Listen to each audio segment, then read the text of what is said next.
let me first say thanks to Dr. Ken Harmon and the Salco Vice Chairs for putting this together. Farouk, it's an honor to share the platform with you today. But let's give May a big hand. She's the one I those of us that have been invited to participate in this program have seen the emails and all the stuff that's been going on behind the scenes, and that's only the tip of the iceberg, I'm sure. And I can only imagine all the work that her and her colleagues had to put into it to get this thing together today. So what I'm going to do is I'm going to just kind of get a little personal on the front end of this, just because I think we all can take Asia. We're all taking Asia personally today, and everybody that is from Asia or has lived in Asia, raise your hands. Okay, and, you know, it's obvious that there's a tremendous Asia connection here, and so we all have our own Asia experiences. In my case, I've spent 28 years of my life overseas, mostly courtesy of Uncle Sam, including when I was a kid in Germany, and probably 16, 17 years in Asia. And I just wanted to, and I was asked just now if I came from Washington, because with the U.S. Department of Commerce and so forth. I'm a Foreign Service officer. The U.S. Commercial Service has a Foreign Service cadre of about 230 officers. I'm one of those guys. And having been overseas, by this time I was approaching 20 years overseas. And I got basically a message that they wanted me back in Washington. And my message back to them was, "You'll never take me alive."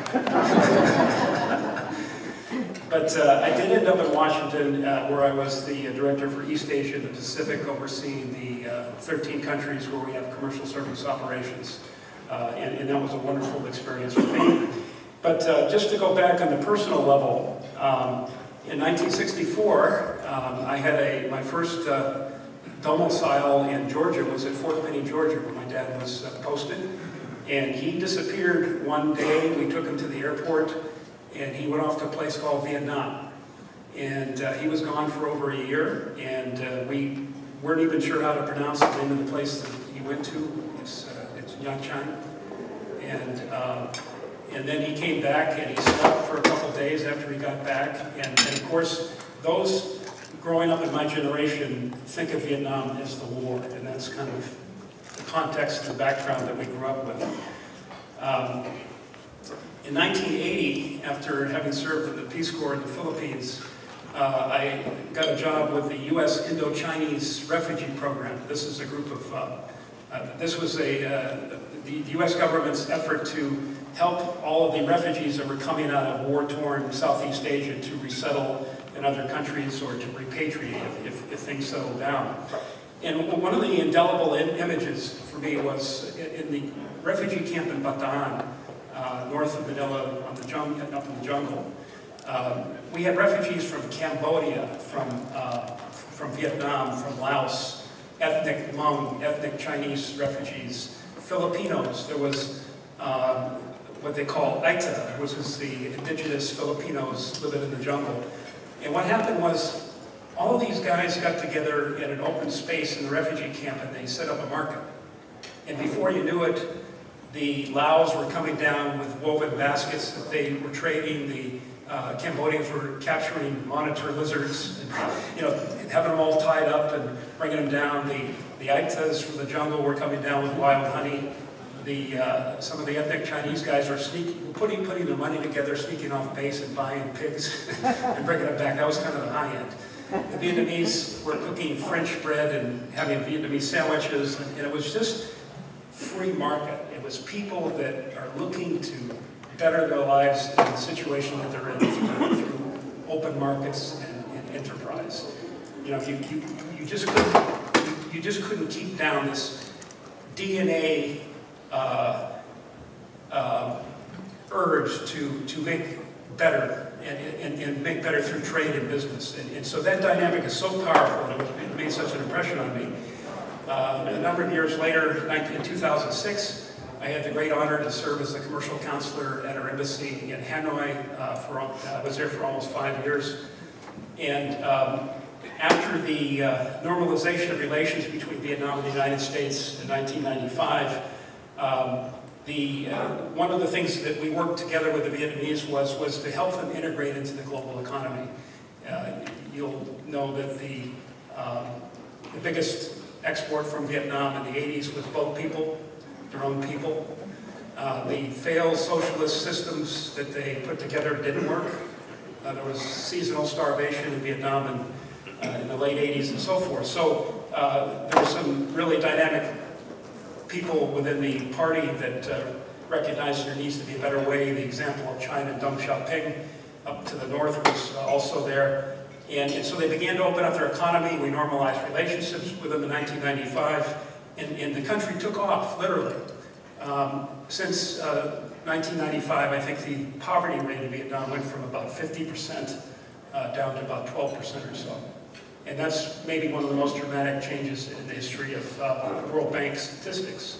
And this all has to do with just giving people the ability and the opportunity and the environment where they can work and get the rewards for their work. Another impression was back in 1981, we did have a chance to take a trip to China, and we went around for a month in Beijing and Shanghai, Guangzhou, and Suzhou, and came out through Hong Kong. But this is when everybody was running around with Mao outfits, and there was hardly any cars on the road, and there was bicycles and so forth. And then, so many years later, in 2010, I went back for the first time, and as the regional director for Asia, East Asia, and I visited our operations in Beijing and Shanghai and Guangzhou.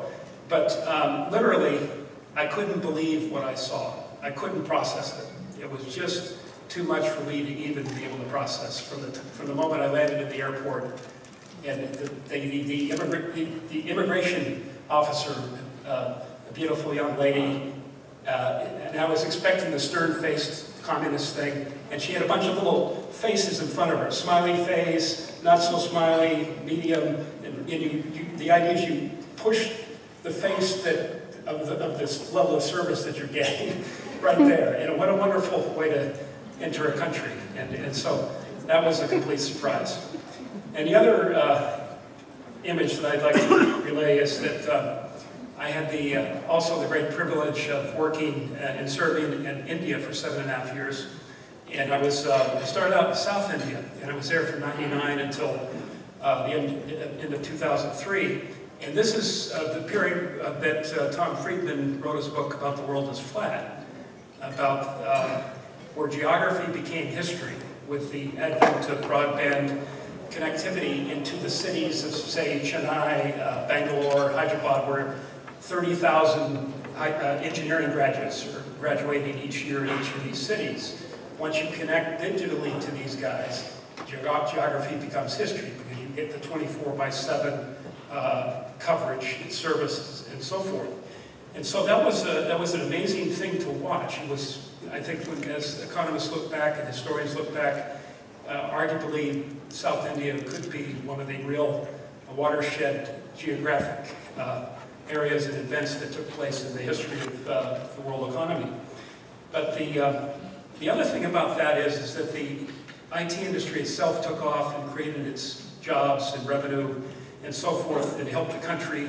It helped improve the brand name of the country and so forth. But one of the things that it also did is that it showed what can happen when the government is not in the way. Because the IT industry was not subject to the rules and regulations of what many of us call the license raj. This is the former government, where the government, after World War II, after independence, began to license businesses. It was a planned economies, basically more of a socialist model, and restricted free enterprise and so forth. These heroes in the IT industry, Mr. Premji from Wipro, Mr. Murthy from Infosys, these guys became heroes to Indian business. They showed what can happen because the government didn't have regulations on this stuff. It was too new. They showed what can happen if the government gets out of the way. And this, in a way, became a locomotive for the rest of the Indian economy, symbolically as well as in a real way. So those are just some little images as we're talking Asia. And of course, as far as success stories in Asia goes, there's many, many. You know, Singapore, Hong Kong, Korea, what a fantastic story that is. Australia, Indonesia, and so forth, the list goes on and on. Now, on the flip side of that, of course, is that we have hundreds of millions of people living in Asia at less than $1 a day. We heard our friend from the United Nations earlier today talking about some of the grimmer statistics about health statistics and so forth. And so that's why, you know, I'm delighted to be here today as part of a group of people that bring different things to the table to help provide solutions, experience, and expertise to not only take advantage of business opportunities, but also to solve some of the challenges that are there. Just for perspective, I'm with the International Trade Administration. We have 2,400 people in 100 offices in the U.S. and 70 countries. The aim of ITA is to strengthen the competitiveness of U.S. industry, promote trade and investment, ensure fair trade through the rigorous enforcement of our trade laws and agreements. Here in Atlanta, we have our U.S. Export Assistance Center, and Mike Waters, if you want to stand up. Mike's our latest international trade specialist. I'm trying to mentor him and explain to him that it's very important to get a good lunch when you get invited to these things here. So I think Mike is now well fed. And we have, within our office, we have the Small Business Administration representative, we have the U.S. Export-Import Bank representative. And so we are an export promotion agency locally here and available to all of you. But having said that, and having left Atlanta 22 years ago, I can say that we have just wonderful partnerships that I'm so happy to be part of since I've come back a little over a year ago. Not to mention Kennesaw State. I think what a fantastic story you have to tell, because when I was here 22 years ago, Kennesaw State was a different thing altogether. And you guys have gone from strength to strength, and I think this is a wonderful example of some of the things that are happening.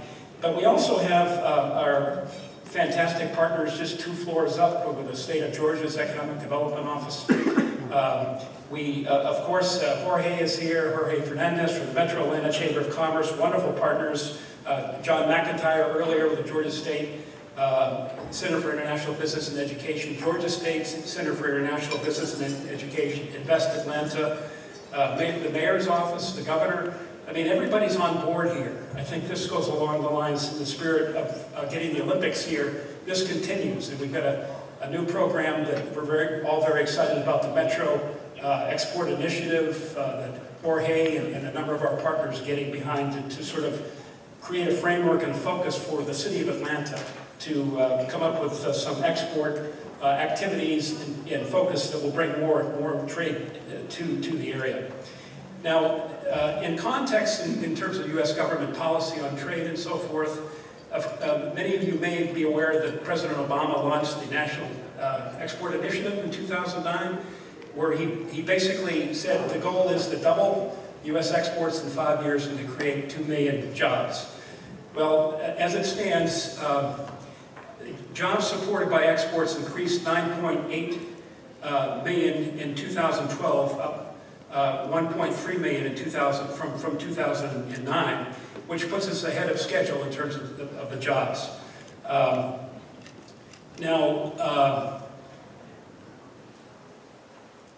In terms of Georgia exports, because this is local, all business is local, the state of Georgia experienced its 4th consecutive year in record growth. And this is from our colleague Kathy Falls up in the trade office with the state of Georgia.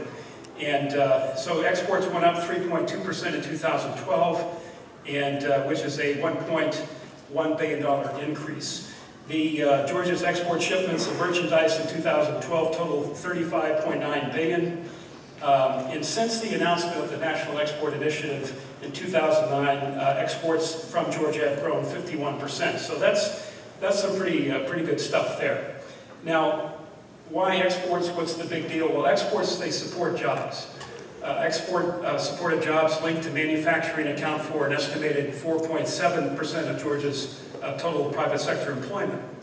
Nearly 1/5 of all manufacturing workers in Georgia depend on exports for their jobs. That's 2009 data. One interesting thing is that a total of over 10,000 companies exported from Georgia in 2010, and of those, 88% were small and medium-sized companies. And many people wouldn't think that, but that's the case. And that's about a third. A third of the small businesses generated exports.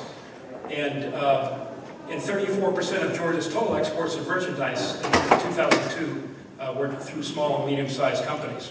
Now, on the foreign direct investment side, I know a number of you are engaged in foreign direct investment, trying to attract foreign companies to come here and so forth.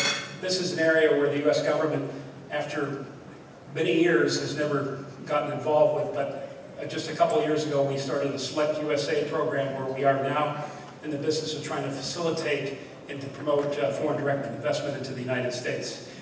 In Georgia, foreign controlled companies employed over 183,000 people. Georgia workers were a major source of foreign investment in Georgia in 2010 included Japan, UK, Germany, and Canada. I was with my colleague from the UK yesterday. She reminded me that the UK's investment in the United States is, I forget how many more times greater than China's is. So, but I think there's going to be hopefully some Chinese and Korean investment and other Asian investment that's going to be changing that to some degree in the near future. I happen to think Atlanta, Georgia is a fantastic place for many of these companies to be coming. So foreign investment was responsible for 5.7% of the state's total private industry employment in 2010. So it's a very big component of the economy. I think Atlanta, Georgia, the Southeast is very competitively placed. Again, you have fantastic organizations that are in the business of receiving and promoting the visitors that come. So I truly expect some significant business to be coming your way. Now, as far as the U.S. government goes in trade, development, and so forth, the Obama administration, we're going to continue to build on our trade advocacy and export promotion efforts. We're going to also work to increase the availability of export financing. This is one of the areas where we know exporters have big problems. I'm happy to say the U.S. Export-Import Bank has made some great strides since Fred Hochberg took over. And I personally saw some of the business that went from nowhere to significant in India, Vietnam is coming, and so forth. We're going to seek to conclude some new trade agreements, including the Trans-Pacific Partnership, and we're talking about the Transatlantic Trade and Investment Partnership as well. And another area that we're going to focus on is the enforcement of U.S. trade rights, and we're going to aggressively investigate unfair trade practices. Now, this is an interagency effort under the Obama administration. We're all into the act now. There's 19 or 20 different government agencies that get involved in trade, and so it's going to be a real team effort. Now, Asia, I think most of us here understand Asia's really, offers tremendous opportunities, and that's one of the reasons why we're here. The U.S. Pacific trade, U.S. goods exports to the broader Asia Pacific totaled $895 billion in 2011, and this represented 60% of the total U.S. goods exports, merchandise exports. Agricultural products in the region totaled $98 billion. I know there's a lot of Georgia agricultural products going over there, 72%, which is 72% of the total U.S. agricultural exports are going to Asia. And U.S. private services exports total $205 billion. And again, Atlanta, Georgia, there's a number of service companies, and many of them are here now, represented as well. I'll just mention a couple last things since I got the red flag here. A couple of other areas that we're going to focus on. We are focusing on the recent conclusion of the U.S.-Korean Free Trade Agreement, the KORUS. This United States-Korea Trade Agreement went into force on March 15, 2012. And this provides significant new access for exports of U.S. goods and services to Korea's $1 trillion economy. Once fully implemented, it's estimated that this agreement will support at least 70,000 American jobs. So here again, we go with exports leads to jobs. And the final thing I'll mention is that is the Trans-Pacific Partnership negotiations. This is a top priority of the administration, and it continues at a steady pace. It's an agreement as it stands now between, the negotiated agreement as it stands now between Australia, Brunei, Canada, Chile, Malaysia, Mexico, New Zealand, Peru, Singapore, and the United States, and Vietnam. And the TPP leaders have agreed to make every effort to conclude negotiations this year at the Apex leaders meeting at the end of the year. So this is what we're doing as the U.S. government. Lots of challenges out there in terms of security, economy, and all the rest of it. But it takes groups like you folks that are in the private sector and other government organizations and so forth to get together in fora like this to come up with ideas, solutions, and to network. And I once again thank Kennesaw State for making this possible, because I know some good things are going to come from this. So thank you.